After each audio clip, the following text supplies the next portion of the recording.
साधा डोसा आणि बटाट्याची भाजी. मुलांच्या डब्यासाठी उत्तम मेनू आहे. मी मुलांच्या डब्यासाठीच बनवलं आहे, कारण सकाळी खूप गडबड असते, पटकन काही सुचत नाही, म्हणून हे पटकन होतं ते मी बनवलेलं आहे. आवडल्यास लाईक, कमेंट आणि सबस्क्राईब करायला विसरू नका फ्रेंड्स. हॅलो फ्रेंड्स, कसे आहात? आज मी नाश्त्यासाठी बनवत आहे साधा डोसा आणि बटाट्याची भाजी. तर साधा डोसा बनवण्यासाठी मी 3 वाटी तांदूळ आणि 1.5 वाटी मी उडीद डाळ काल भिजत घातली होती आणि संध्याकाळी ती बारीक वाटून घेतली. आणि हे बघा, मी आत्ता असे डोसे तयार करायला घेत आहे.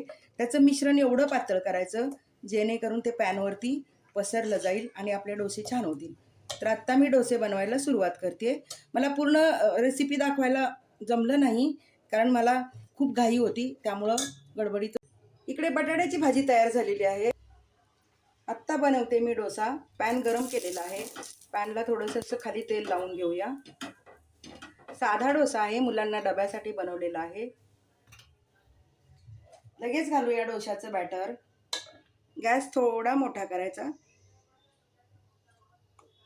मंद गॅस होता, तो मी थोडासा मोठा केलेला आहे. आणि असं 2 चमचे बॅटर घालून अशा प्रकारे आपण डोसा पसरवून घेऊया. बॅटर छान झाले की डोसा पसरायला वेळ लागत नाही. तर डोसा पसरून झालेला आहे. आता घालते वरून थोडंसं तेल.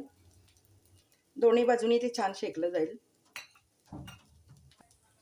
आता डोसा मी पालथा करून घेते. हे बघा, पलटवलेला आहे आणि छान शेकलेला आहे. आपण आणखीन छान शेकून घेऊया. माझ्या घरात कडक डोसे कोणालाच आवडत नाहीत. मऊ लुसलुशीत डोसे आवडतात, म्हणून मी असे मऊ आणि लुसलुशीत डोसे बनवलेले आहेत. भाजीसोबत खूप छान लागतात. आता हे बघा, परत मी शेकून घेते. किती छान शेकलेला आहे, खूप छान शेकलेला आहे. हे बघा, कलर बघा, मस्त.